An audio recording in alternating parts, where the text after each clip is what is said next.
Good evening, everyone. You are in the spotlight with Brian Gardner for this Thursday, September the 15th, 2016. Good to have you all here for our second of three shows this week. Apologize here for the late start. I was ready to start, and then we had a little bit of an issue with the pets here at the house, so I had to deal with that, and then it just kind of sprung from there. So my apologies for the late start here tonight on this Thursday. All right, so now here we are again, and I have a couple of little things that I need to address off the top of the show here tonight. Before we get into all the reminders and all that good stuff and all that fun and all that. First of all, as you all know, the last time we were on the air, we started this new set. Well, again, it's not much of a new setup. It's generally the same thing, where we schedule. We're scheduling through YouTube live instead of scheduling through Google Plus. That's the only difference that there is. A number of you indicated that visually we were good. Audio-wise, you could hear us, but it would go in and out quite often, particularly my co-host. And so I looked into the matter, and basically what I was told was that this is more, it really just depends on more or less it really just depends on internet. It depends on where you live, depends on how strong your signal is. It really is really about all that, One thing I noticed is people, a couple weeks ago, people were saying that they were having a similar problem with me, where it felt like, my audio was cutting in and out, but lately they haven't been. A lot of it just depends on conditions too, and so you know what, if we do experience any kind of audio issue, even visual issues, please bear with us as we, we'll work through it. We'll do our best to, work through it, deal with it, and everything else. But again, as always, do let us know if there are any issues that we can look into them and correct them if need be. Again, I know that sometimes it can be difficult. So we want to make sure that we rectify any problems if there are any. But we don't know. Sometimes we don't know if there's any problems, so you all let us know. So please do not hesitate to let us know if there are any further issues. I'm still trying to learn how to get this social media up before the show. It's not letting me lately for some reason. I'm kind of doing that as I talk to you all, which is becoming a challenge for me, to be honest. So I am doing that. But while I do have the chance, and while I am trying to kind of span this out here, let's welcome in my co-host, Mike here. Mike, you're in the spotlight. And you are hella late. Yes. All right. So that's one thing I wanted to mention off the top. The other thing I wanted to mention briefly, too, is wow, I'm having a major brain fart here. Yeah, so I want to mention that. The other thing I want to mention, too, is tonight is the deadline for the In the Spotlight TV Award winning ballots. They were due at 8 o'clock. So now, even though we're on the air late, that deadline still stood. So you kind of had a few extra minutes if you really count. So that deadline has come and gone. Also, the deadline to decide for nominee submissions for the live vote of the awards. Those awards will be voted on live next Thursday during the 6th Annual In the Spotlight TV Awards. That deadline has passed as well. So both those deadlines over. Now the next step is in a week we'll have the 6th Annual In the Spotlight TV Awards. And you all know the drill. Most of you know the drill. Not all of you. You may have some new fans here listening or checking or watching. For your newer fans, the way it'll work is next Thursday when we start the show. When we start the 6th In the Spotlight TV Awards, we'll start by announcing the live award nominees. Those awards that you'll vote on live during the TV Awards next Thursday. We'll announce the nominees, and then you'll have about an hour or so to vote on those live voted awards. And then we'll take some time to count the votes, and we will announce the winners of those Why Voted Awards right before the biggest award of the night TV program of the year. So that's how that will work.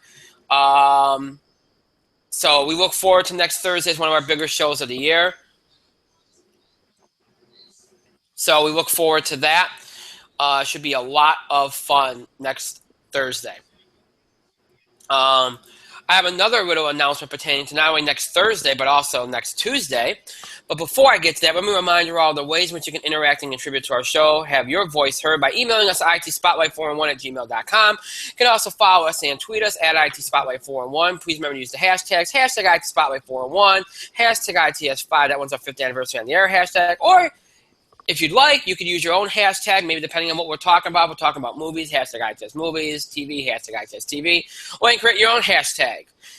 Just don't be disrespectful or offensive in doing so. That's all we ask. You can also find us on Facebook. Just search for In the Spotlight 411 on Facebook and make sure you like a page upon finding it. Okay, so one little announcement here.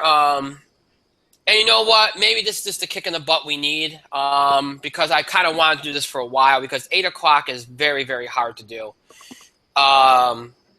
We used to do 9 o'clock all the time, but it was a pain in the butt because my co-host had to be up in the morning and everything else. But a lot of things have changed over the last couple of years. Most notably, I'm married and my wife goes to bed at 9. So, the 8 o'clock time takes an hour away from me being with her. But also, it really does cut very close to dinner sometimes and everything else. It doesn't give you a whole lot of leeway. And we used to have much longer shows than we do now. Way back when we used to do 9 o'clock, we used to be off sometimes around 20 after 11, 11:30. And most of the time now we're only doing like 90-minute shows. So we do have a little bit of a different, it's a little bit of a different time now for us. And so, and a lot of you have said over the years that you preferred this, so I think it's going to be beneficial for you all. Therefore, and because my co-host it's going to be much easier for him, especially in light of recent developments. So with that being said, starting on Tuesday and for the foreseeable future, our shows will be moving to 9 o'clock p.m. Eastern Time. Hopefully this means I'll be on time more often. It'll definitely come in handy during baseball season.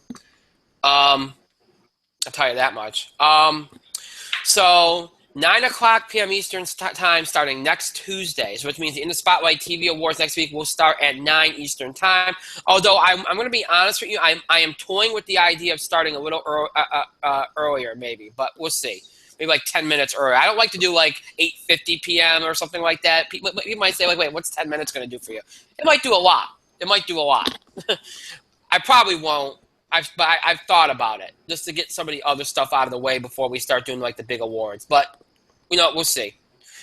I don't think I'll really do that because that confuses people. But anyway, 9 o'clock p.m. Eastern Time, our new time, going back to the old way of doing things, starting next Tuesday. Of course, it doesn't impact football, the In the Spotlight Football Blitz, because that's an afternoon show. We will have the In the Spotlight Football Blitz tomorrow.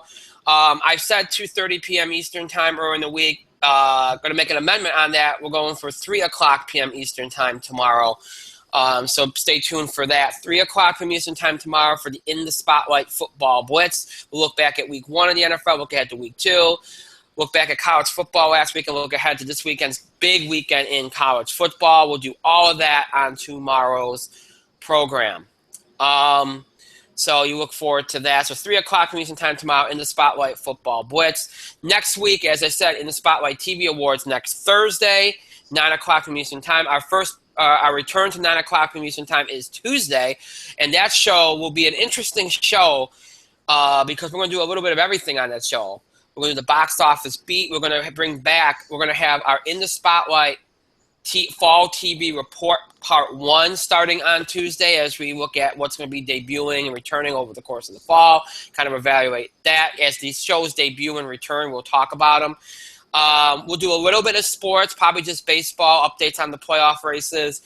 And then our wrestling content will be looking at Monday Night Raw, but also looking ahead to WWE's Clash of the Champions. We'll do like a preview, just like we did for Backlash. We'll do a a preview, not the whole show. We won't do questions or comments. We won't be able to do that this month, but we will preview the card and go over the matches and all that stuff. All of that on Tuesday's show. So a little bit of everything on Tuesday, and then Thursday in the Spotlight TV Awards. So a big week for us on the show as we have lots going on, and of course going back to 9 o'clock p.m. Eastern Time starting Tuesday, and of course next Friday we'll also have the football blitz. So, all right, that's all the announcements that I have. What's going on tonight? Not a whole lot. We're got the box office beat to get to. You will see the return of the In the Spotlight film and TV picks of the week. I'm going to be honest, I threw the TV picks in there. I don't think we're going to have much, but I threw it in there just because we got to get going again. And then we're going to do a special Spotlight on segment of something that a lot of you have been wanting me to do for about 3 weeks now. We haven't had the time. We have the time now, so we're going to do it. It doesn't really require a lot of time, but, it requires some time. And we're going to look back at the summer box office and really just kind of evaluate it, the winners, the losers, all that kind of good stuff here tonight. So that's what the plan is for tonight. We're not going to really do any entertainment news discussion. There ain't really a lot out there that you all want to talk about, anything that we felt like was needed. So we're going to keep it to just the things that I mentioned here tonight. So that's the drill here for tonight. We're going to start off weirdly tonight because I figured the box office beats a nice little segue into the summer movie stuff. So we're going to start off with film and TV picks of the week just because I figured that's quick and we can get it out of the way. So I had to think. I'm going to do the film picks first because TV picks are going to be kind of hard at this point, but you usually have more than I do. So when I started thinking about film picks, I'm like, where did we leave off on film picks? I can't even remember the last film that we looked at. I know I did Jungle Book and Zootopia. I know that. And I know we did Deadpool. What I can't remember is if we did Civil War or not. So I figured that we would do Civil War tonight. And God, what else did I even see this? I figured we'll do Civil War, and I figured I'll do probably X-Men Apocalypse. Alice Through the Looking Glass. We'll do that one, and then I'll leave X-Men for next time. So, in the interest of fairness, because I feel like whenever we are able to kind of each do one, I think it's the most fair. I'm going to let my co-host, I've been blabbing for about 10 minutes now. I'm going to let my co-host do a film pick. I'm going to let him do Civil War because I know he saw that film. And then I will do Alice Through the Looking Glass because I saw that and I know he did it. So, Mike, go ahead and give us your thoughts on, because I know you'd recommend Captain America Civil War. Recommend Captain America Civil War.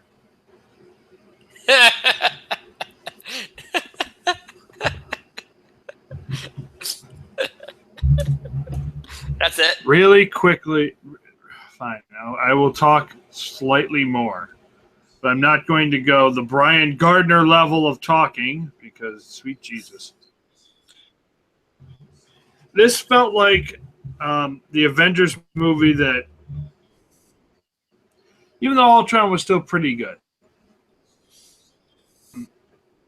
I don't know. This just set up the bunch of non-cosmic Marvel movies, Black Panther, Doctor Strange, a little bit.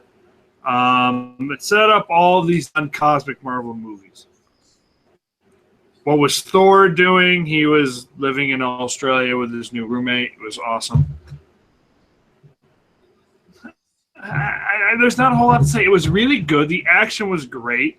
The story was well done. Both sides, unlike the comic, both sides felt like they had a reason, they had a point. I mean, even now, Iron Man was still kind of wrong. I guess it was because it's a Captain America movie, but so it's kind of has to be wrong, even though Iron Man did make good points. It was probably, it's either this or Guardians of the Galaxy in terms of the best Marvel movie. It really is. It's one of those two movies.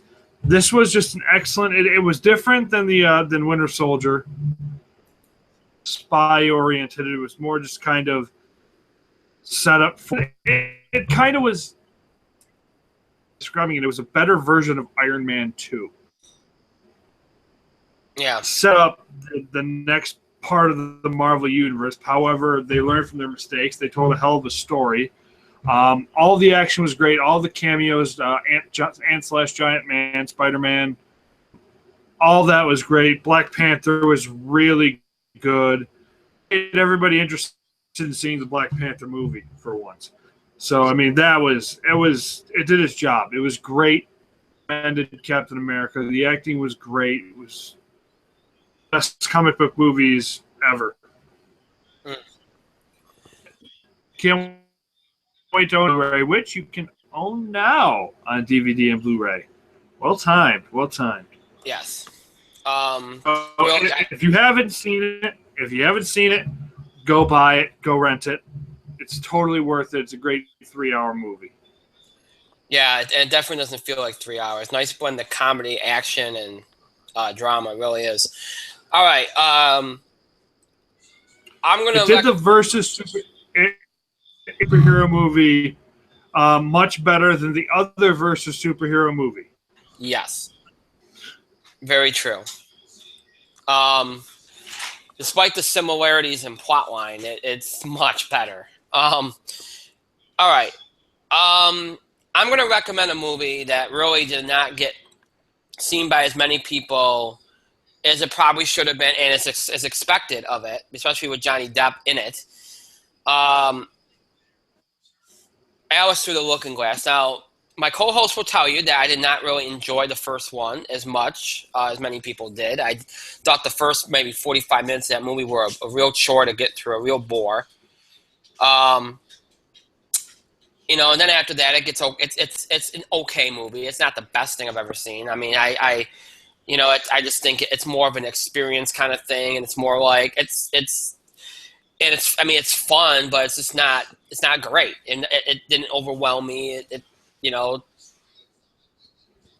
was just kind of there for me. Is what I'm trying to say. This movie was much better than the first movie. Much better. First of all, it doesn't take forever to get into the plot. You literally, it literally only takes you about maybe 15 minutes to get into Wonderland. Even those 15 minutes aren't as boring. I feel like they gave the movie a little bit more. They gave it more relatability, a little bit more heart by focusing on Alice and her mother and her father and how she's kind of coming into her own as a person. It gave the movie more heart. And then the stuff with the Hatter and what's going on with him and Johnny Depp, who I felt like I like that what they did with the plot kind of grounded the Hatter a little bit, because instead of just seeing him constantly, just off the cuff and eccentric and crazy, we got some seriousness, a little bit more darkness, but it grounded the character a little bit, and I think it helped balance things out to an extent. And the story is the story in the movie itself moves very, very well, very smoothly. There's no lulls. It doesn't bore you. You connect with it, and it's just a fun movie. It's a fun, enjoyable movie, and I just think structurally it was better than the first one. Obviously, visually it was just as good as the first one. And the plot was just a little bit more accessible, I thought. And I thought the first one, they tried to do a little too much with it. And this one, it was just a little bit more simple and very just straightforward what they were trying to do. Some things were predictable, but you know what? That's not always a bad thing. Predictable can be good. It can be very good. And in this case, it was very good. So I'd highly recommend it. It's a movie that really didn't deserve the reaction it got. And the lack of attendance it got. So if you haven't seen Alice Through the Looking Glass, I would highly recommend that particular movie. All right, so that's film picks. TV picks, I'm going to make this short and sweet. I don't have anything. I haven't watched anything. None of my shows are back. Any shows that I was going to try to watch over the summer, I didn't get to. So I don't have anything to really toss out there. I've just been watching sports stuff and wrestling and So I don't have anything to throw out there, so that expedites things quite a bit. But this is where Mike usually shines because he watches a hell of a lot more than I do during these kind of periods. So, Mike, do you have anything to offer as a TV pick of the week?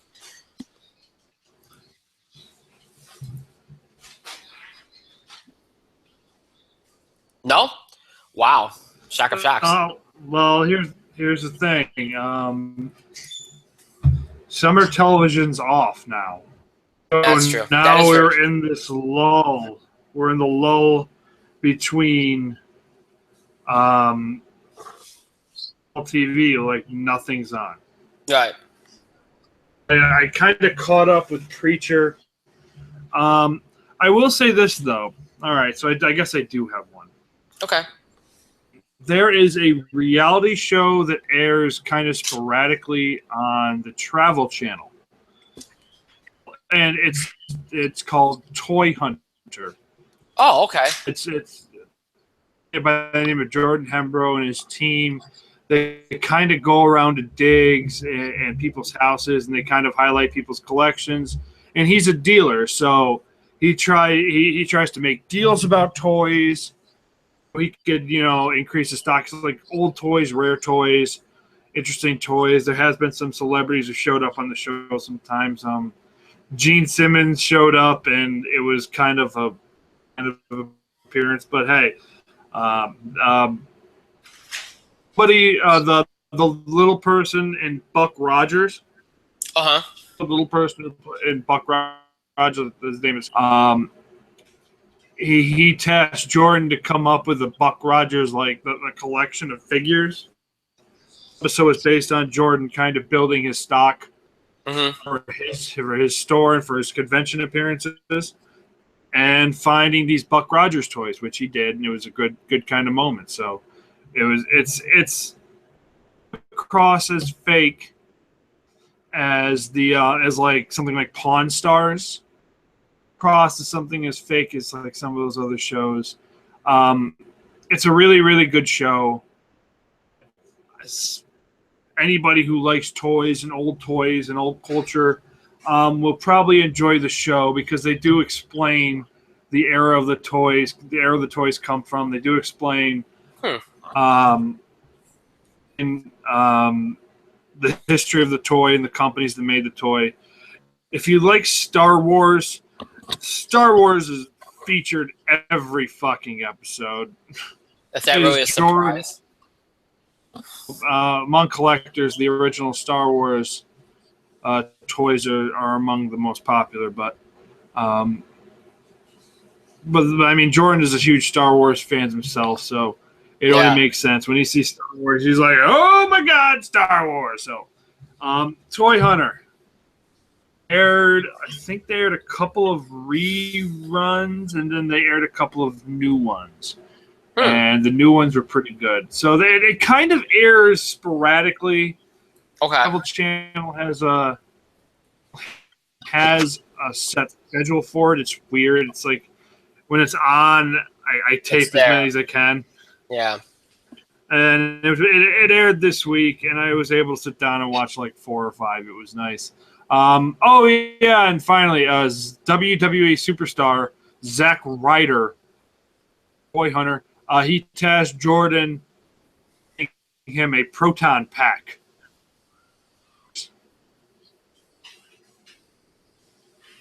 And he found it. So Zack Ryder did make an appearance. And the only reason why I remember that is because Justin's walked back and forth a couple times. And he had a broski T-shirt on. His love of all things woo-woo, you know it. You know it. Yes. So there you go. So the recommendation is Toy Hunter. We're all very appreciative of that, Justin. But reminding Mike about Zack Ryder. He appreciates it. You tipped Mike. He was talking about Toy Hunters, and you reminded him that Zack Ryder was actually on Toy Hunters at one point.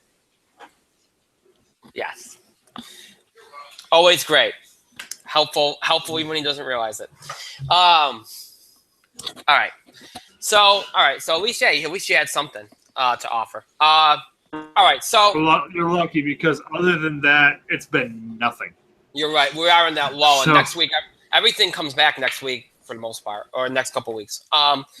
So yeah. All right. So we brought back the film picks. We brought back the TV picks. We're slowly getting back into the usual mode here as we head into fall. And again, fall TV report returns on Tuesday with part 1 as we look at the shows that will be returning on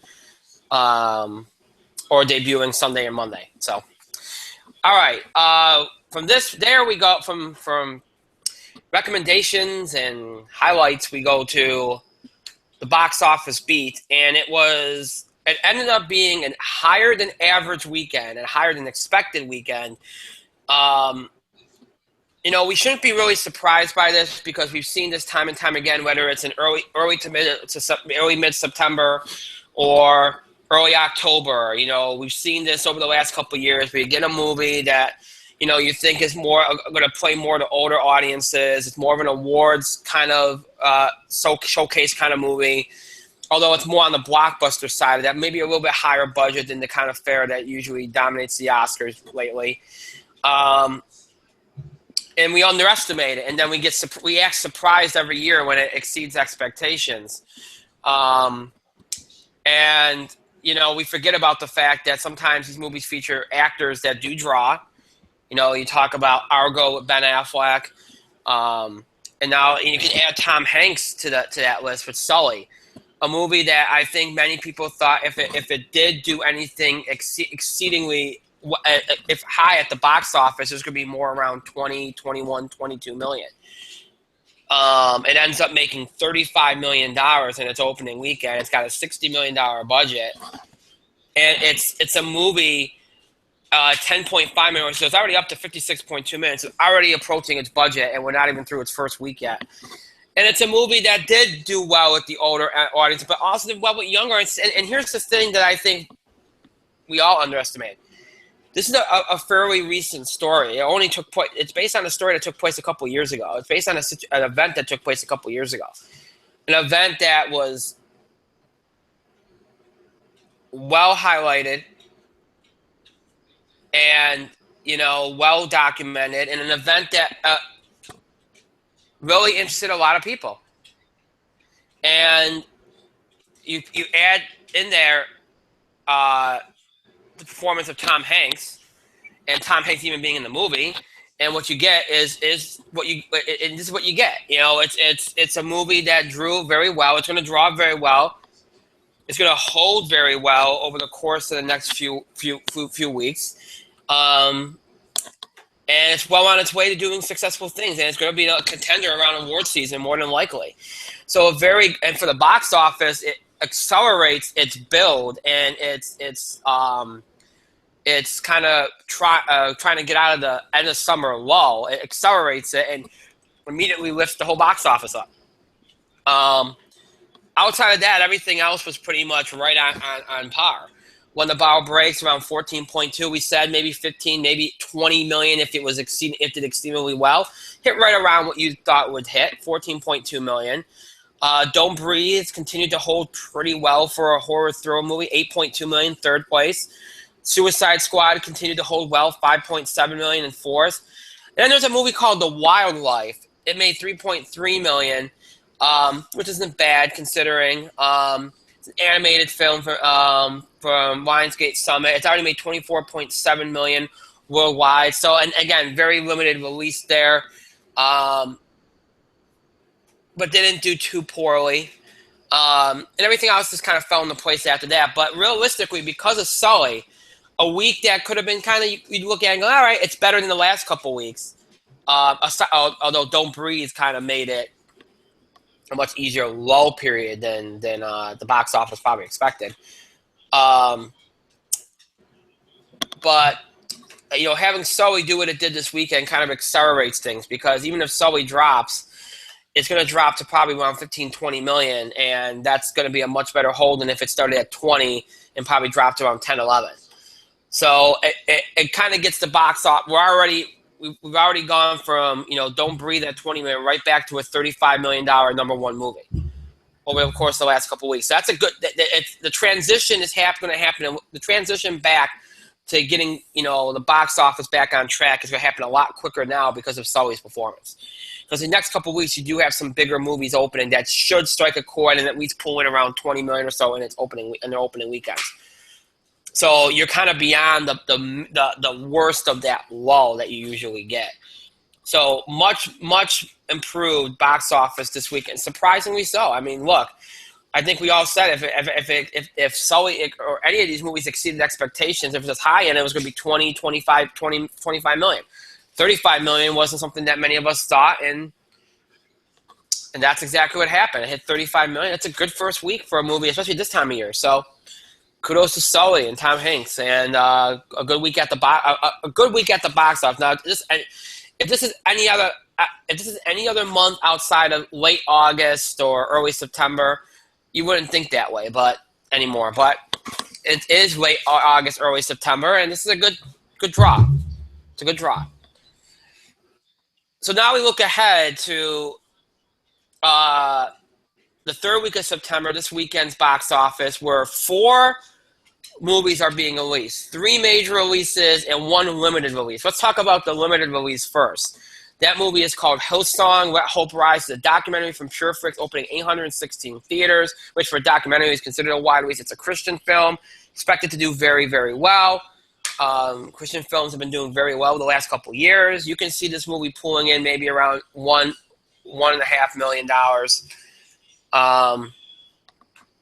don't think it's going to do great, but you could see it pulling in around there, maybe $2 million. So it'll make an impact, but it won't do huge numbers. Now your biggest release this weekend is a horror film, Blair Witch from Lionsgate, opening in 3,121 theaters. R-rated. Again, throwing back to the old Blair Witch movies. Fairly unknown cast, very unknown director, only a $5 million budget. Been well promoted. Now look, Don't Breathe doing what it did a couple weeks ago and exceeding expectations, and still exceeding expectations even at told, makes you wonder if that could hurt Blair Witch here. I don't know if it can or not. It seems like the horror genre is trying to get a jump on things this year instead of waiting for Halloween. I don't know. There hasn't been too much horror movies this year. Maybe it won't hurt that one exceeded expectations a couple weeks ago. Maybe it won't, or maybe it will. My feeling is that Blair Witch doesn't do well this weekend. It's more because people just didn't want to see another Blair Witch movie. The second one didn't do so hot. I would think it'd be more about that than it would be about just an oversaturation of the horror market or strict competition or anything like that. For what it's worth, I do think it'll do okay. I don't think it'll do great. That's my feeling. The second biggest release is Bridget Jones's Baby from Universal, a romantic comedy, opening in 2,927 theaters. Once again, R-rated. Colin Firth and Renee Zellweger return for this film.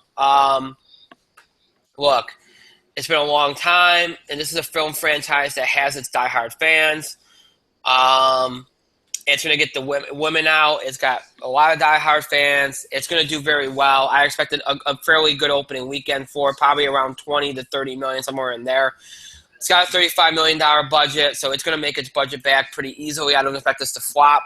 So this one's an easy call to make. It's going to do very well. If it wasn't R-rated, it probably would do even better than 20 to $30 million. This is my feeling. Because it's got its diehard fans. The Bridget Jones movies have always been well regarded by their fan base and such. So, and women are going to come out and see. Even women that never maybe saw the first couple movies are going to come out and see this movie. So, the final new release this weekend is Snowden, a thriller from Open Road Films, opening in 2,443 theaters. R-rated, so pretty much all R-rated fare this weekend here. Another small budget movie, $40 million, or lesser budget movie, I'd say. Directed by Oliver Stone, starring Joseph Gordon-Levitt, Shailene Woodley, Melissa Leo, Zachary Quinto. A great cast. It's a political thriller. It's got a lot of awards buzz, even more than Sully has. It's a movie that's been much anticipated. I'm really having an eye on this movie. I'm being very modest in my prediction because, especially with the R rating, I'm saying it'll probably make 15 to 20 million. If Bridget Jones's Baby underperforms, it could take number one. If it doesn't underperform, then Bridget Jones's Baby should get number one. Although I will say this one, I could see Snowden overperforming and pulling a Sully and pulling in 35 to 40 million. If it does that, it's got number one easy. So here's your situation. Snowden, if it overperforms, 35, 40 million could take number one. Or Bridget Jones's Baby underperforms, it could take number one. Bridget Jones's Baby, I'm expecting around 20 to 25, maybe 30 million on the high end. That should be enough to give it number one. I'm figuring Snowden will probably settle into 15 to 20 million. Blair Witch, I'm thinking around 13 to 15 million. I just don't think there's too much anticipation there. I don't think people really want to see another Blair Witch movie. We'll see if I'm right. And I guess maybe the success of Don't Breathe could play into it. So you can factor that in as well. Maybe that's why I'm lowering my expectations. Sully, I expect to drop maybe to around 13, 14 million.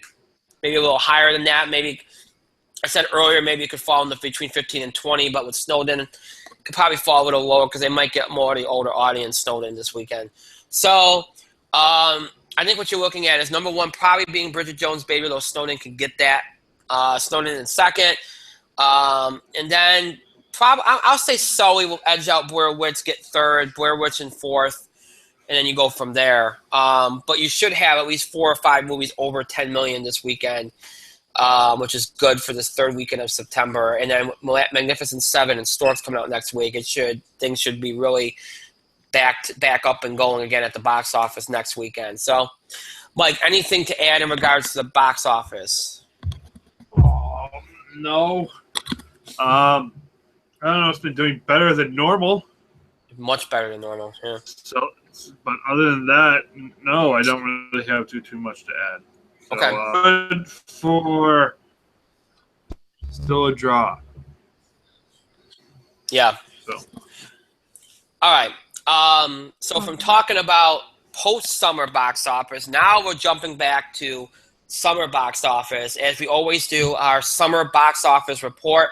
Look back at the entire summer, the winners, the losers, what studios were winners, what studio were losers, which films were winners, which ones were losers.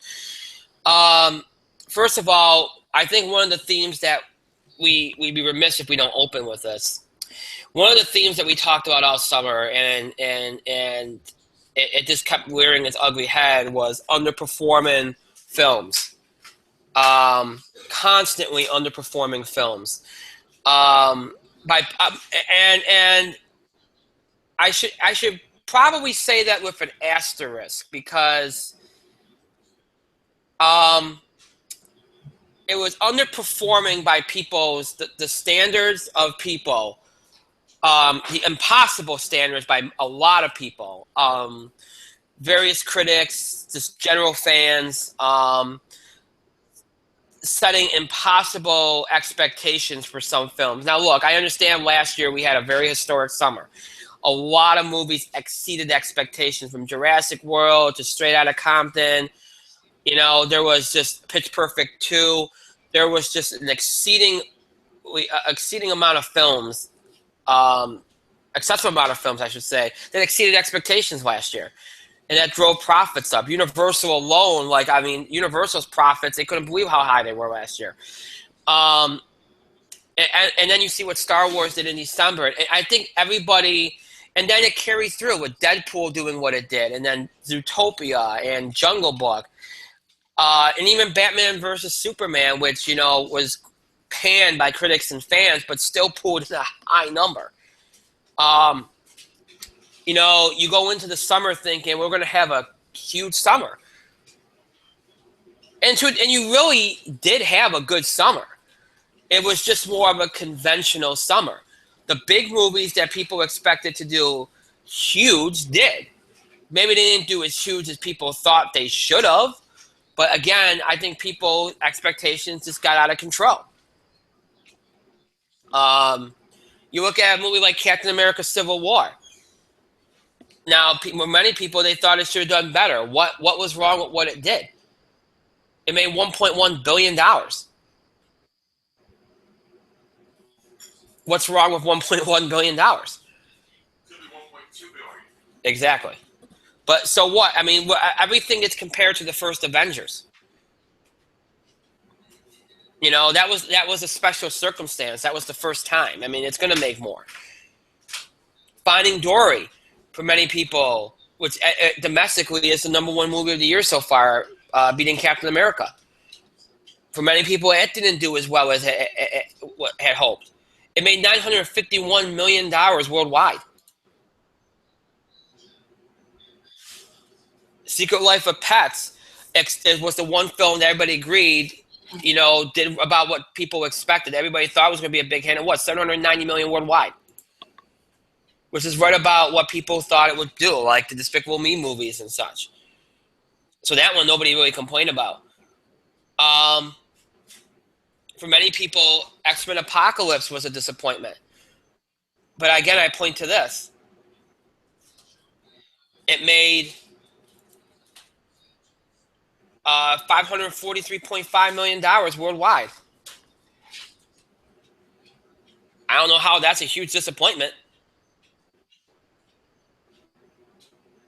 So a lot of these big movies, yes, there were some movies that largely underperformed. Angry Birds, I thought, should have done better than it did. Given the worldwide phenomenon of the game. 346 million worldwide is not great. It's enough to get a sequel, but it's not particularly great. Independence Day Resurgence is probably one of the... Hold on. Keep in mind the Angry Birds game was pretty popular about 5 years ago. So yeah, this movie still. is a little late to capitalize on that craze.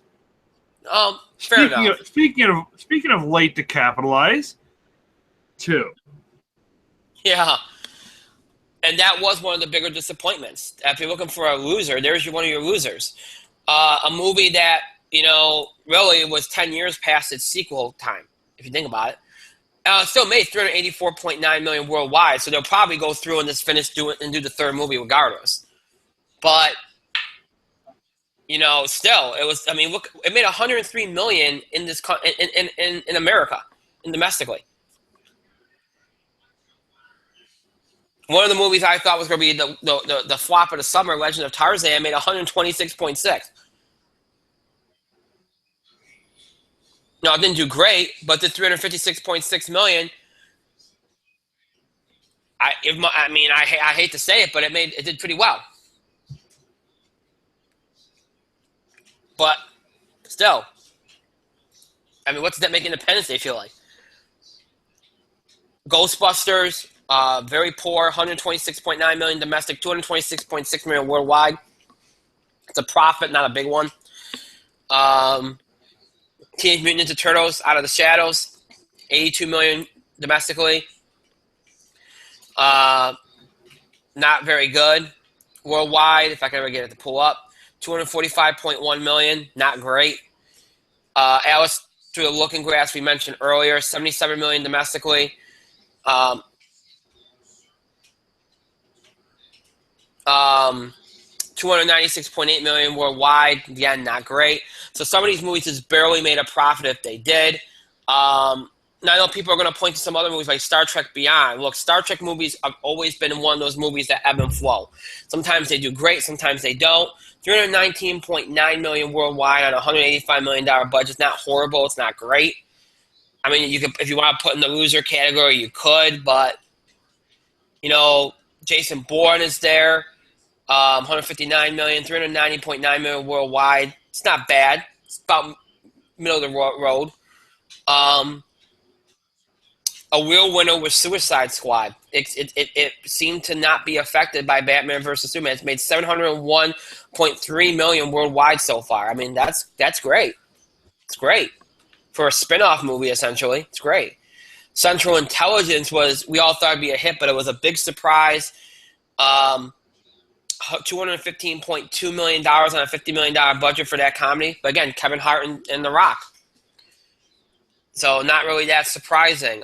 Pete's Dragon disappointed. 70.6 million domestically, 103.5 million worldwide. Not great. $65 million budget, so it wasn't a total loss, but still, the BFG was disappointing. 55 million domestically. 167.7 million worldwide. Not great. The Shallows was a surprise hit, 55 million in America, 110.2 million worldwide, $17 million budget. One of the biggest surprises of the summer. Warcraft, one of those weird cases that we talked about in the past. Worldwide numbers good, domestic numbers horrible. 47.2 million domestic, $433.5 million worldwide. That's fantastic. It's good enough to get a sequel.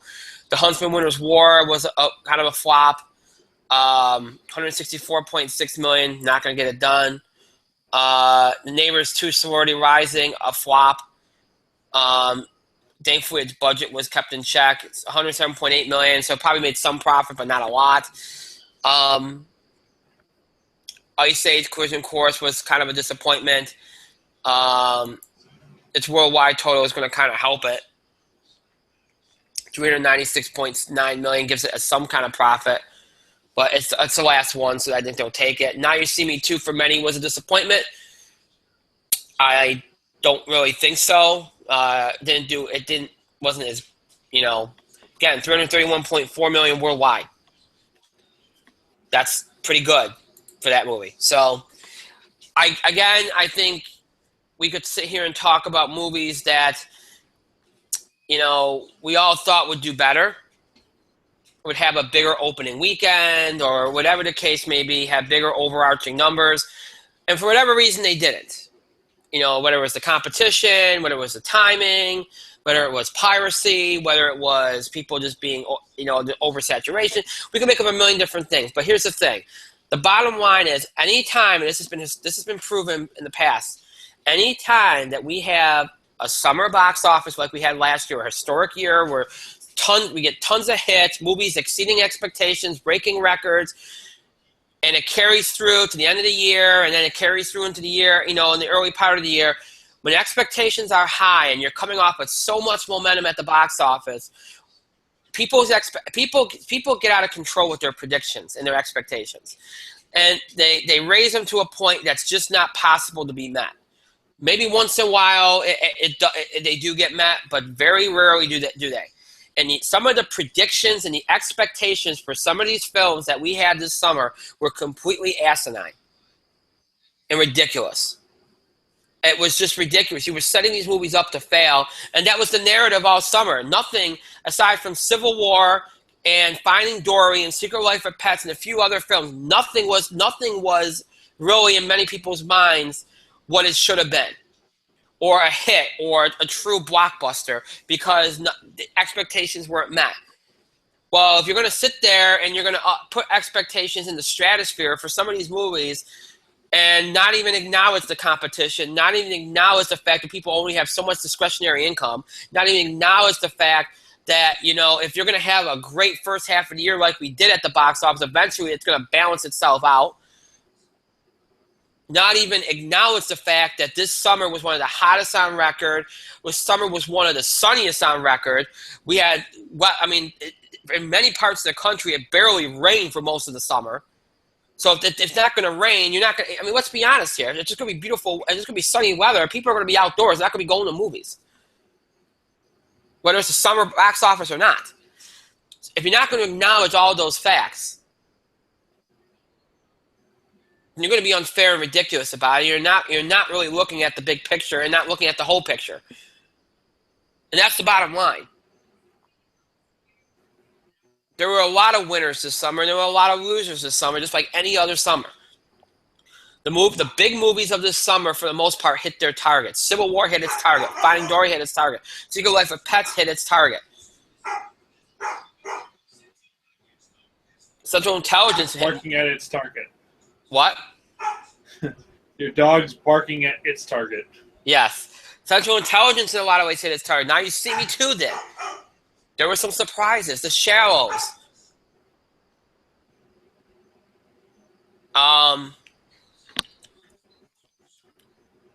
There's another one I was trying to say. Suicide Squad to a degree, even though many people thought it would be a hit.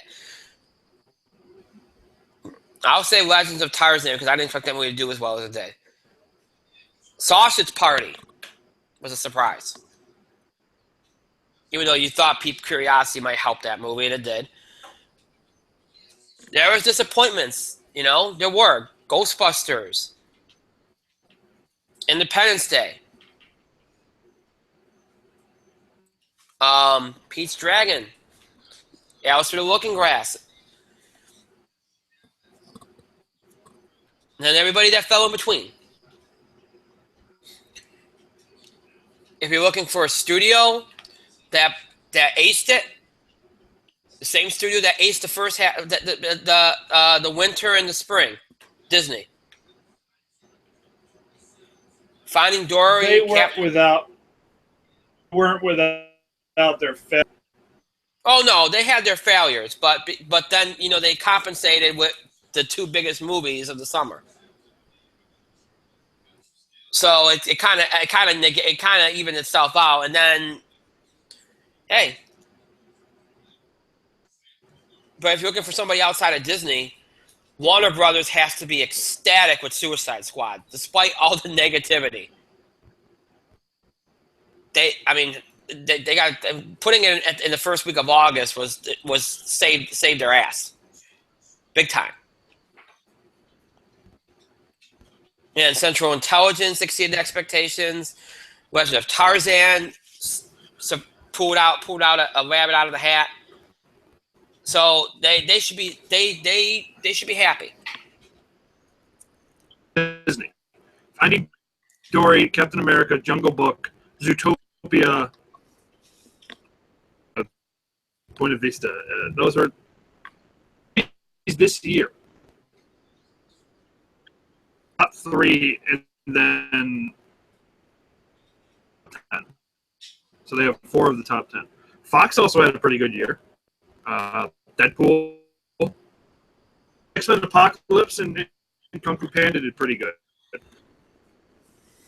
Universal, they had Jason Bourne and Secret Life of Pets. That's okay. Warner Brothers, Suicide Squad, and Central Intelligence. That's pretty much the real loser here is Sony. Oh yeah. Ghostbusters was their highest grossing movie of the summer. Birds movie, and then Sausage Party, which was in fact a hit for them. High reward kind of thing. And Paramount, I guess, because they only had. Star Trek Beyond made the top 10, and that's it. Ranking movie is Teenage Mutant Ninja Turtles Out of the Shadows and 10 Cloverfield Lane. Rough year. So they had a bit of a rough one, Paramount. Paramount and Sony kind of were the losers of the summer, even though at least you can say Paramount had a top 10 movie this year so far. We haven't had Magnificent Seven open yet. We have not had Doctor Strange open yet. We have not had Moana open yet. We've not had Rogue One open yet. Will probably still be top 15 when it's all said and done, but summer movies go, and finishing in the top 10 is good. Right. You're right. And look, it's Universal knew going into the summer that they weren't going to have a lot off of last summer. They had everything last summer, but they still got Secret Life of Pets in there at a huge number, and they got Jason Bourne in there. So, not bad. The movies that they thought would do well did, and the ones that they didn't have a lot of faith in, they was what it was. They'll try to get back on track in the next couple of years with that. But after what they did last year, I think they're pretty happy. And look, a lot of people think, and that's going to be one of the storylines going forward, is that Disney kind of cannibalized itself a little bit. And I think they did. Some of these release dates just were not broken up enough. Finding Dory came out, 2 weeks before the BFG? Alice Through the Looking Glass came out a few weeks after Captain America Civil War, and a few weeks before Finding Dory. I just think that it's just been too many movies in 1 year for Disney. And they have 3 big ones coming up. Yeah. But in November, the Doctor Strange, at least it has 3 weeks before Moana comes out. Right. Moana comes out on the 23rd, and then Moana has got um, 3 weeks before Rogue One comes out. So they pace themselves a little bit more at the end of the year, but they did kill themselves at the beginning of the year. It's ridiculous how bad it was. Yeah, I think, I mean, ridiculous. An embarrassment of riches in a way. Yeah, I mean, they really did hurt themselves quite a bit. I mean, they got 3 of the top 10 in domestic gross, and I mean, look, they're doing great. It's just that I think they kind of hurt some of their films. And look, I mean, Fox I think can be happy a little bit. X-Men did. I mean, people can say, "Oh, they get all the negativity they want." X-Men did well. X-Men did very well. It made $500 million. They'll take that. But then they had Independence Day.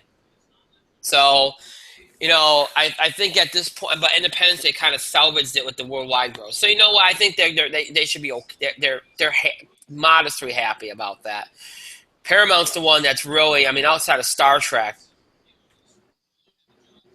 where do you go? And Sony, which is, they're outside of Sausage. Sony's gonna have a better half of the year. I just had it, but they're gonna have in November at least. They don't have anything in November. December they have horror movie in December, but hey, why not? They made that for a couple of bucks. Passengers, I might take that back a little bit. So they got movies coming out, but they don't have like good movies. big movies. They did have The Shallows exceed expectations, but it was like a small budget kind of hit. Yeah. Yeah, I mean that was on the. I keep forgetting that Universal had Warcraft, and Warcraft made a crap ton overseas, so that was a pretty big success. Yeah, they'll take that one. Paramount has Jack Reacher, and they didn't schedule that really well. Not scheduling really well has been Paramount's ammo this year. Yeah. Yeah, you're not wrong. So I guess if we're going to call it just for the summer, I mean, for the year, it's Disney. For the summer and the year, it's Disney anyway. But for the summer, I think you hand the ball to Disney and Warner Brothers. They probably, I mean, it's a big gap. Disney here, Warner Brothers kind of here. And then you can probably throw, I mean, Lionsgate hasn't. Well, Lionsgate didn't really have a. Now You See Me 2 did well enough, I guess. That's really it. I mean, it's been a summer monopolized by like really Disney. It's not like last year where kind of was Disney and Universal going back and forth. So I mean, that's all you can really say. Disney is a big winner. Warner Brothers to a lesser extent, and the big losers are probably Paramount and Sony. That's probably pretty much how you'd call it. One of the things that we always look at the end of the summer is people ask me, well, what do you think is going to, I mean, obviously one of the biggest themes over the last couple of years has been, what we've seen happen, which is that competition gets bigger and bigger now. Instead of just having one big movie every weekend, it's multiple big movies. And it's not this summer anymore. It's all year round. Look at this weekend. Look at next weekend. Look at October. Look at November. Look at January, February, March, April. The only time of year it's not really the case is really late August now. So that's not really a theme that's going to go anywhere anytime soon. You're going to have the competition be stiff every week now. Except summer, obviously summer is a little bit more, and during the holidays it's a little bit more of a vast, bigger thing. It's the 2 biggest times a year for film.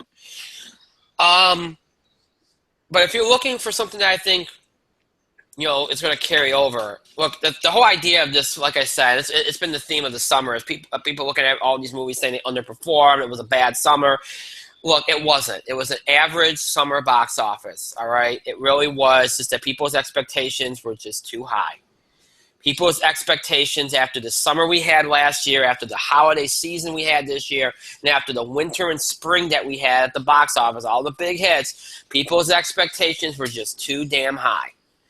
and they let it get out of control. It's happened time and time again. You can go back to a few years ago that happened, and the next summer we had a lot of movies that just did not do very well and were really just saved by their worldwide gross. And that's all you heard all summer was how everything was underperforming and all this stuff, and it wasn't the case. It was just that more movies were doing better overseas, and more movies were kind of being a little bit more having more modest openings, and the big movies still did well. They hit their targets, but some of the other movies kind of just had modest openings and kind of just hung in there. And that's really what this summer was. A lot of movies got saved by their worldwide gross. A lot of movies had modest openings, and kind of just did their thing. They didn't do big numbers, but did well enough. And then you had the big movies that you expected to do big numbers did, for the most part. So it was just an average summer. Last year was a historic summer. It happens. And it usually, after a historic summer, you usually come back down to earth, and it did. And you just got to remember all the factors I mentioned earlier. Look at what we had in the early part of the year. Eventually, you're going to balance it out a little bit. And remember the weather. Remember all the other factors that come into play. It's not just about the movies themselves all the time. There's other things you have to think about. Think about the whole picture. That's important. So I don't think if you're looking for something to pull out of this summer and say, well, will this be a factor next summer or anything like that? No. Next summer will be next summer. You'll still have, multiple big movies every weekend. And, the big movies will do well. You'll have a couple flops, and that will be that. Do I think we're going to have a historic summer next year? I think we'll have a better one next year than this year as far as gross goes. I think it'll be up. Do I think it's going to be historic like last year? It's always hard to tell. We're 8-9 months out. There's some big movies. Some big movies. You look. It really just depends on how things track, momentum, promotion. It's a catch. It's a catch. It's. You got Guardians of the Galaxy, which will be huge. Baywatch might end up being huge. Who knows? Pirates of the Caribbean, Dead Men Tell No Tales will be huge. Wonder Woman, The Mummy could be something special for Universal if it's done right. World War Z too. Cars 3, Kingsman, Transformers, Despicable Me 3, Spider-Man, War of the Planet of the Apes, Dunkirk, Jumanji. There's a Disney fairy tale next summer, Untitled. Who knows what that's going to be if that doesn't get moved. Alien Covenant. Yeah, I think it'll be bigger than this past summer. Definitely. I don't know if it'll be like last year, but it'll definitely be bigger. Come to think of it, now that I look at the releases, it'll be bigger for sure. Just because it's a different, it's a better. I think it's a better variety of properties, and it's more. You look at franchises like Spider-Man, Despicable Me, Guardians is coming off a huge. It's going to have a huge amount of momentum. Pirates coming. I mean, there's just a lot of potential there. Transformers, which has always done well. So yeah, there's a little bit more variety there, and there's a little bit more potential there, I think. Is that a whole lot of wait and sees? Like if you really think about this past summer, once you got beyond May, and then you got all you really had was Finding Dory, Secret Life of Pets. Everything else was kind of and maybe Suicide Squad to an extent. Everything else was kind of like, okay, let's see how they do. It could go good or it could go bad. That's kind of what we had a lot of those this year. Next year you have a lot more sure things, so that automatically makes it better in a lot of ways. So yeah, I do think next summer will be better. But, do I think it'll be historic? It's hard to say. But the competition will still be pretty strict and stiff, and you'll have multiple big movies every week, and it'll be a gauntlet in a way. So that won't change. So I don't think there'll be much different as far as that goes, and I don't think there's any like themes or anything you can carry through the next summer outside of what I've noted. So, Mike, before we finish, anything to add?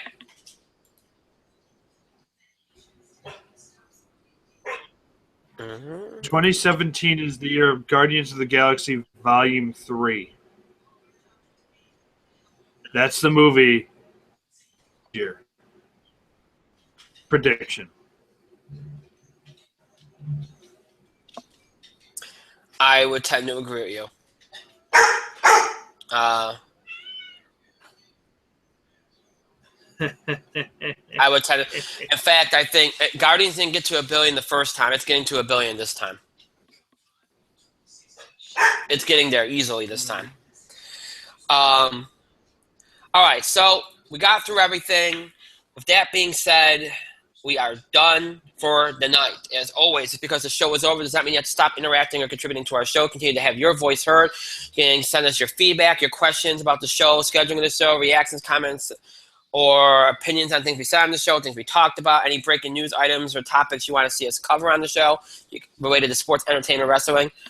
You can send to us as well. Any of these things you do by email, Facebook, and Twitter. You can email us at itspotlight411@gmail.com. You can also follow us and tweet us at itspotlight411. You can use the hashtags, hashtag itspotlight411, hashtag ITS5. That one, of course, our 5th anniversary on the air hashtag. Or you can create your own hashtag, maybe depending on what you're talking about. Maybe you're sending us something about wrestling. You can do hashtag ITS wrestling. If it's about movies, hashtag ITS movies. Whatever the case, just don't be disrespectful or insulting. If you should create a hashtag, that is all we ask. You can also follow us on Facebook to search for In the Spotlight 411 on Facebook and make sure you like our page upon finding it. Any questions or anything related to the TV awards, again, only do by email only. Not that you have anything else to submit because that's over now, but the deadlines for the TV awards, both the winning ballot deadline and the live voted nominee submission deadline have passed earlier tonight. But still, if you have any questions, I'd prefer to keep them to email because it makes it a little bit easier. So keep that in mind. We encourage you to follow us on Facebook and Twitter for the latest information about our show, especially as it relates to scheduling. With Football Blitz back on Fridays now, that time can kind of change back and forth and things can be canceled, delayed. So I always try to keep you all up to date if there's any changes, but sometimes things happen last minute, whether it's for our nighttime, primetime shows or a daytime show. So, sometimes things change on a limb, and the only way I can tell you is through Facebook and Twitter. So you want to make sure you follow us on social media so you get the information as it comes available. And also, we post things on there, little things left here and there. So it's always good to follow up on that.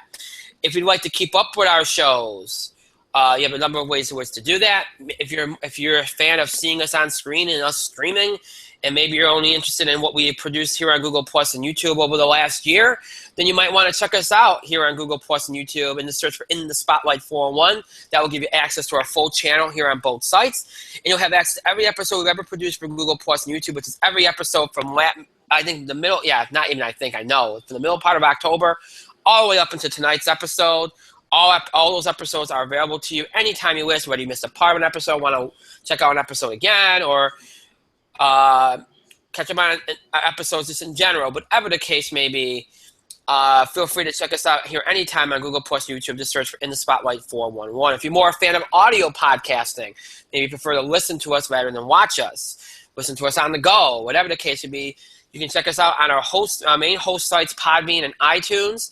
Just search for In the Spotlight 411 on both sites, and you'll have access to not only our Google Plus and YouTube episodes, but every episode we've ever done over the almost 6 years we've been on the air. So everything from our Blog Talk Radio run, October 2010 to January 2011, everything from TalkShoe, January 2011, all the way up to the middle of October of last year. And, of course, everything from Google Plus and YouTube that we've done from October of last year all the way up until tonight's episode. All episodes in order from the most recent to the oldest. All Google Plus and YouTube episodes have been transferred into audio format for your convenience. Those episodes are available for you on Podbean and iTunes. So maybe you're a longtime fan that wants to look back at classic episodes, a new fan that wants to look at those classic episodes for the first time, or just want to keep up on an episode. Maybe you missed an episode, missed a part of an episode. Whatever the case, you can do all that on Podbean and iTunes. Just search for In the Spotlight 411. So Podbean, iTunes for audio format, Google Plus, YouTube for visual, for streaming. In the Spotlight 401 is what you want to search for on all those sites. So search for In the Spotlight 401 on Google Plus, YouTube, Podbean, and iTunes if you'd like to keep up with the show and look back at old episodes. I want to thank Mike for being here tonight. As always, thank you, Mike. I'm probably going to go watch West Wing after this. I'm not going to lie. That's not a bad idea. Um, It's a fun idea. it's a great idea. I want to thank myself for another great show, Pat my back, and thank all of you for your continued support and your continued contributions to the show. Thank you so much for watching. To those that will be watching or listening later, we thank you as well as always. You're just as important as our live audience, so we appreciate that. We are done for tonight, but we are not done for this week. Again, In the Spotlight Football Blitz coming at you tomorrow afternoon at 3 o'clock p.m. Eastern Time here on Google Plus and YouTube. We'll look back at last week's NFL games, look ahead to this week's, look back at last week's college football games, look ahead to this week's. All that tomorrow. This is our last nighttime show at 8 o'clock. Again, this coming Tuesday night, we will start this coming Tuesday night, which is, I believe, September the 20th. Yeah, September the 20th, we'll be starting our shows going back to our original time way back when of 9 o'clock p.m. Eastern Time. So keep that in mind. 9 o'clock p.m. Eastern Time, our show time starting next Tuesday. Tuesday will be a little bit of sports, a little bit of entertainment, a little bit of wrestling. We'll preview WWE's Clash of Champions pay-per-view, talk about Monday Night Raw, do the box office beat, TV picks of the week, do a little sports with the baseball playoffs, playoff races, all that on Tuesday. Next Thursday, the 6th annual In the Spotlight TV Awards will be broadcasting live on Google Plus and YouTube at 9 o'clock p.m. Eastern Time. So it's a big week for us. And, of course, the Football Blitz next Friday as well. 3 shows next week, big shows next week. Again, we move to 9 o'clock p.m. Eastern Time starting this coming Tuesday, September the 20th. Please keep that in mind. I hope you all have a great night, a great weekend, and a great start to your week next week. We'll see you back here next week, tomorrow for In the Spotlight Football Blitz, broadcasting and streaming live at 3 o'clock Eastern Time tomorrow here on Google Plus and YouTube. Until then, have a good night, everybody.